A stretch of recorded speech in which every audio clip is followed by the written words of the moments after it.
Focus करेंगे। आज जैसा मैंने कहा, इलेक्ट्रॉनिक्स कंपनी सिम्फनी 1988 में अहमदाबाद में शुरू हुई थी। सिम्फनी आज 60 से ज्यादा देशों में इसका कारोबार है। वहीं 5 देशों में कंपनी की सब्सिडरी भी मौजूद है, तो अच्छा खासा विस्तार किया है इस कंपनी ने इतने सालों में।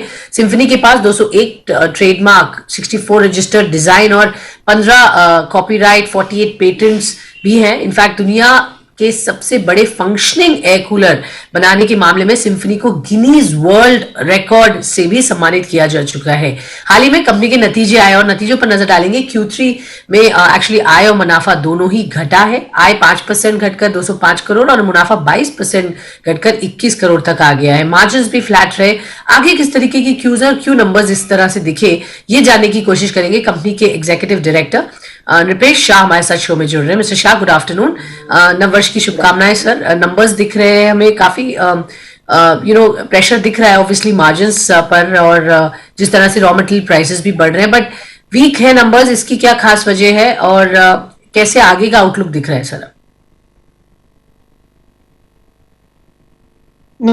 सही बात है। प्रॉफिटेबिलिटी परसेंटेज में काफी गिरावट आई हुई है। Almost 5% gross profit margin percentage stand alone पे रिड्यूस हुआ है। हाउएवर कंसोलिडेटेड लेवल पे मींस हमारी सब्सिडरीज मिला के प्रॉफिटेबिलिटी परसेंटेज में कोई गिरावट नहीं है। ग्रॉस प्रॉफिट मार्जिन परसेंटेज और इबिडिटा परसेंटेज की मैं बात कर रहा हूं। स्टैंड अलोन में आप जैसे जानते हैं कि लास्ट 2 समर में समर 21 और समर 20 कोविड के हिसाब से काफी दिक्कतें आई थी और एयर कूलर का कस्टमर सेल्स मेनली समर में ही होता है, तो उसके हिसाब से काफी चैलेंजेस आई थी। और हमारा ये जो ट्रेड पार्टनर्स है वो भी काफी इन्वेंट्री पे बैठे हुए हैं। इसके हिसाब से हमने करंट क्वार्टर में और इवन मार्च 22 क्वार्टर में तय किया है कि ट्रेड को हम काफी सपोर्ट करेंगे और उसके हिसाब से ये प्राइसिंग में और प्रॉफिटेबिलिटी में गिरावट आई हुई है। ये टेम्पररी मेजर है और हमने इंटेंशनली जितना भी इनपुट कॉस्ट और लॉजिस्टिक कॉस्ट बढ़ा है उसके सामने प्राइस इंक्रीज भी उतना खास नहीं किया हुआ है। सो हमने कॉम्पिटिटिव प्रेशर बनाए रखा हुआ है और ऐसी स्ट्रेटेजी फॉर टाइम बीइंग हम बनाए रखेंगे जो हम मानते हैं कि कंपनी और बिजनेस के ग्रोथ में काफी हेल्पफुल रहेगा। Okay, sure sir. तो ये कारण रहे गिरावट के लिए और आगे भी आपने उसकी फैक्टर इन करी हुई है, बट ये टेम्पररी प्रॉब्लम है आप कह रहे हैं। Organise air cooler market sir about 30% account करता है आपके लिए, बट आई मीन ओवरऑल तो आपका यहाँ पर मार्केट शेयर कितना है? ऑर्गेनाइज मार्केट में हमारा मार्केट शेयर करीबन 50% है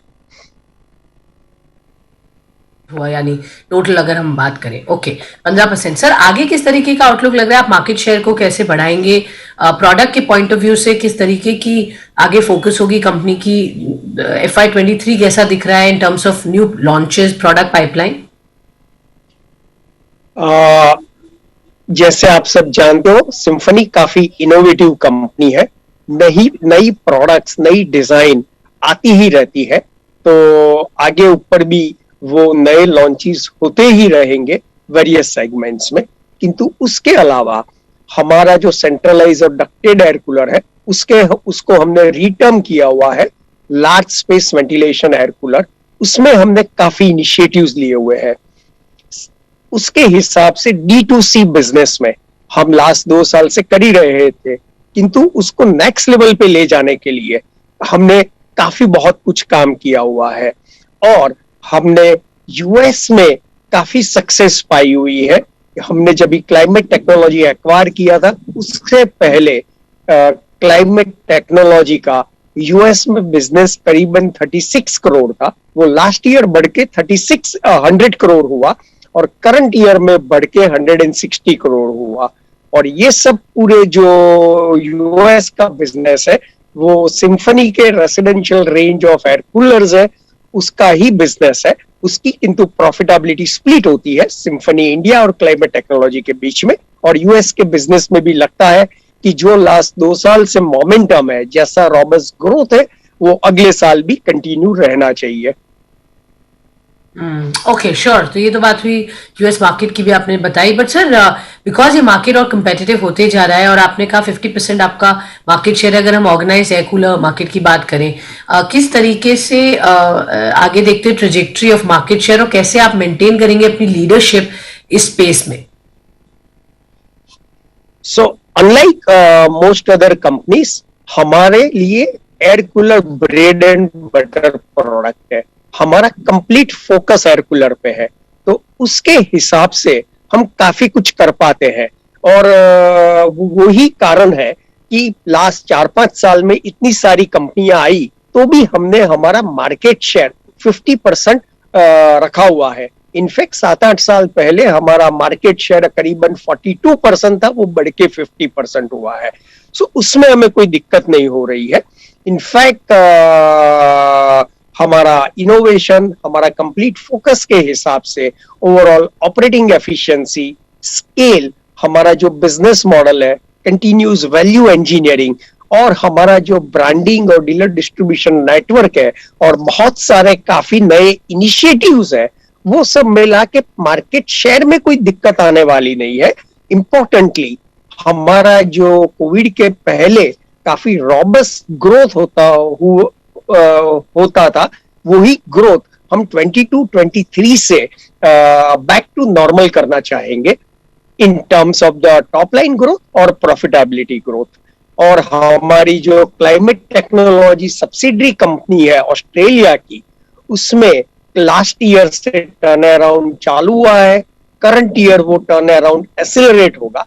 उसका काफी अच्छा परफॉर्मेंस हमें मार्च 22 क्वार्टर में देखने को मिलेगा, और उसके हिसाब से उसमें भी अच्छा परफॉर्मेंस का हम आशा और एस्टिमेट कर सकते हैं।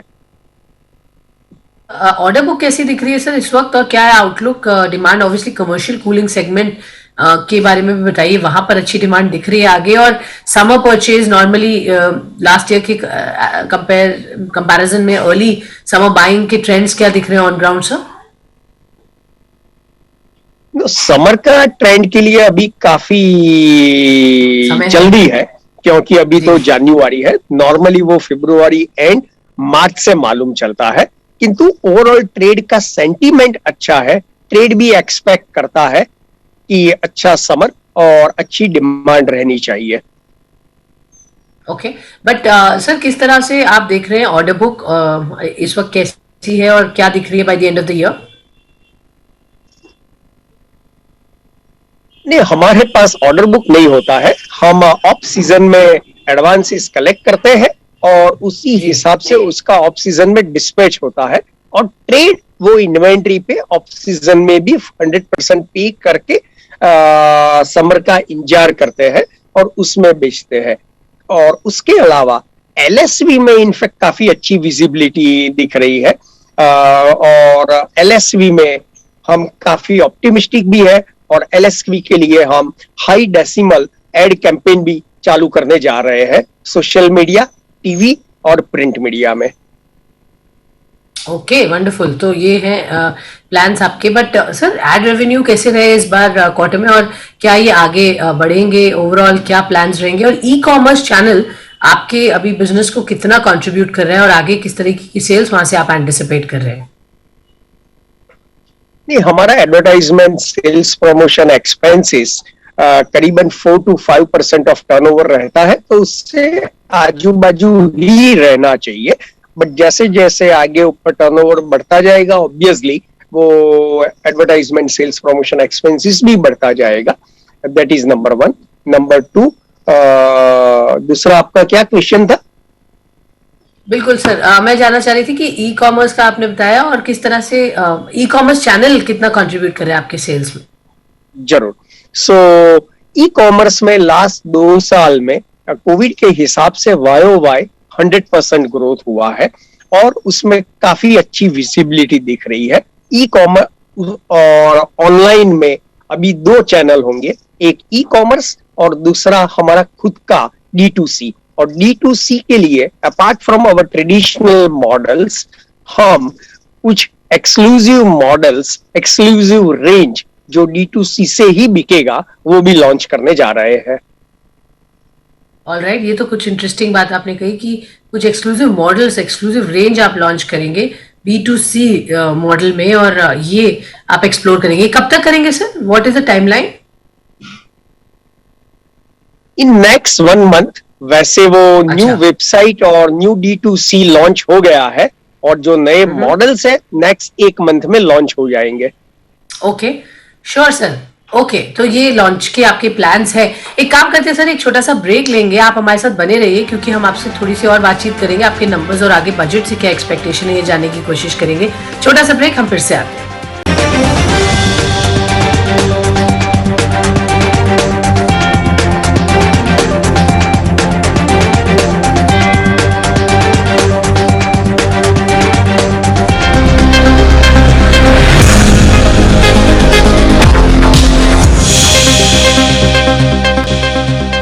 Welcome back. आप देख रहे हैं कॉर्पोरेट रडार। हम बात कर रहे हैं नृपेश शाह साहब से, जो सिम्फनी के एग्जीक्यूटिव डायरेक्टर है। सर से नंबर्स पर बात की, किस तरीके का डिमांड आउटलुक है वो जाना, बट सर बजट क्योंकि अब कुछ ही दिन में आने वाला है, किस तरीके की एक्सपेक्टेशन रखनी चाहिए आपके सेक्टर में? पर्टिकुलरली कुछ ऐसा है जो आप चाह रहे हैं वित्त मंत्री उस पर कुछ चेंजेस करे जिससे सेक्टर के लिए अच्छा हो? नहीं, वैसे तो of course just like every company, every industry, number 1 air cooler completely environment friendly product है, तो भी उस पे जो जीएसटी का रेट है, ऑफ कोर्स वो जीएसटी काउंसिल के जुरिस्डिक्शन में आता है, बजट में नहीं आता है, किंतु उस पे जीएसटी काफी हाई है, at par with air conditioner, उसको रिड्यूस करना चाहिए। नंबर 2, जो सेंट्रलाइज और डक्टेड एयर कूलर काफी फैक्ट्रीज और वेयर हाउसेज और उसमें रहता है, और अपने वहां कई सारी जगह पे समर में हॉट चिमनी जैसा हो जाता है, और कई कंट्रीज में वो टेम्परेचर मेंटेन करने के लिए वर्कर्स और उसकी बेसिक कंफर्ट के लिए, और देयर आर नासा रिपोर्ट्स और आईआईएम रिपोर्ट्स, वो बताते हैं कि रिजनेबल टेम्परेचर मेंटेन रहे तो ओवरऑल प्रोडक्टिविटी बढ़ती है, कंपनी को फायदा होता है।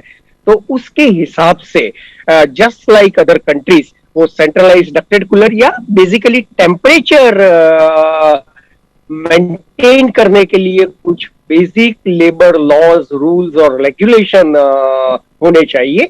और थर्डली, उसको काफी बढ़ावा देने के लिए just like other countries, just like alternate energy, depreciation rate पे भी गवर्नमेंट काम कर सकती है, तो ओवरऑल सेक्टर को और ultimately government revenue and business can boost up a lot. Okay, all right, 3 आपके पॉइंट्स क्विकली ले लिए। और आखिरी सवाल सर, आप हमें बताएं, बिकॉज आपका एक एसेट लाइट मॉडल है, ऐसे आप ऑपरेट करते हैं, तो कैश जो है उसको कैसे यूटिलाइज करेंगे? इस वक्त कितना कैश है बुक्स पर और क्या प्लान है यूटिलाइजेशन के? एज ऑन 31 दिसंबर हमारा जो ट्रेजरी है वो करीबन 600 करोड़ है, और कैश यूज करने के लिए हमारी clear cut stated share holder पे आउट पॉलिसी है।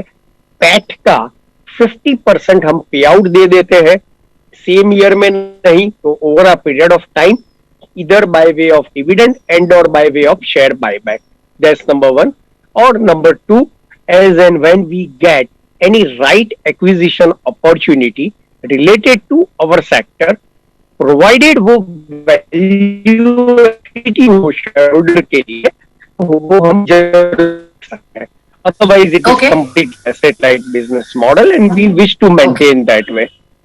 बढ़िया सर, तो शेयर होल्डर रिवॉर्ड करते हैं या बढ़िया एक्विजिशन अपॉर्चुनिटी होगी तो उसको जरूर ऐड करेंगे जिससे शेयर होल्डर वैल्यू बढ़े। बहुत बहुत धन्यवाद नृपेश शाह जी हमारे साथ शो में जुड़ने के लिए, बताने के लिए सिम्फनी किस तरह से परफॉर्मेंस अभी देखी गई और आगे क्या है कंपनी की आउटलुक। बहुत धन्यवाद आपका। एक छोटा सा ब्रेक ले लेते हैं इस नोट पर। ब्रेक के बाद आप हमारे साथ बने रहिए, खबरों का सिलसिला रहेगा जारी।